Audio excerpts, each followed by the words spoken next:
مفتی تقی عثماني صاحب دامت برکات مولا علیه هغه په دې مخ کې هفته کې ترکی ته تلو استنبول ته تلو نو دا علما چې دي د دې موږ سره دلته قدر نشته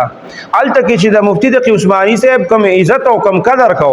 ډیر زیات انتهایی هغه ته د عزت په نظر خلک ګوري د هغه د مور د طرف نه چې کوم سلسله نسب راغلی دی نو هغه تل هغه ابو ایوب انصاری رضی الله تعالی عنہ صحابي چې کوم دی نو هغه ته رسیدلی دی او دا مفتی تقی عثماني صاحب د پلار د طرف نه مفتی شفیع صاحب چې کوم خاندان دی او سلسله نسب دی نو هغه حضرت عثمان رضی الله تعالی عنہ ته رسیدلی دی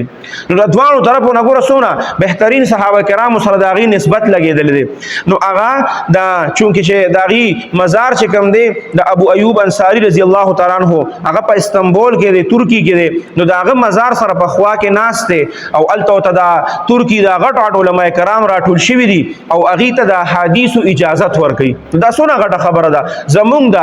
احنافو دپاره زمونږ د پاکستانیانو دپاره دا د فخر خبره ده او په هغې باندې چې د مخکې ورځو کې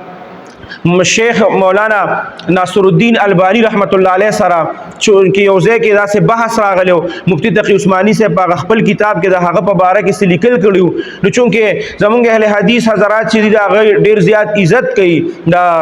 البانی صاحب نو هغې په هغې باندې هغه د کتاب نه هغه ټوټه هغه کړې وه او هغې پر سوشل میډیا باندې کم اهل حدیث ټول نه یادومه دا کم چې پس باندې پوهیږي نه نو هغې د مفتی تقی عثماني صاحب په باره کې دومره غلطې خبرې کړې وې او داسې قسم الفاظ استعمال کړي چې هغه زما په خوله باندې نه راځي کم غټ علما چې کم دي یاد ساتئ ګورئ هغه د مفتی تقی عثماني صاحب دامت برکات مولا عالیه ډېر زیات عزت کوي او ډېر زیات خیال یې ساتي او تاسو ته پته ده په دکه سفر کې مفتی تقی عثماني صاحب سره علماء کرام و سره اومو دکه خپل چې کوم د ابو ایوب انصاری رضی الله تعالی عنہ مزار سره خوا کې علماو ته د اجازت حدیث ورکو او په هغې کې بیا کوم چې د سلطنت عثمانیه اخیری خلیفه سلطان عبدالحمید خان دا هغه څلورم زوی چې کوم دی نو هغه سره ملاقات وکړو او هغه سره د فلسطین په معامله باندې ډېرې تفصیلي خبرې وکړې نو د دې علماو قدر وکړئ د دې عزت وکړئ تاسو په سوشل میډیا باندې راشئ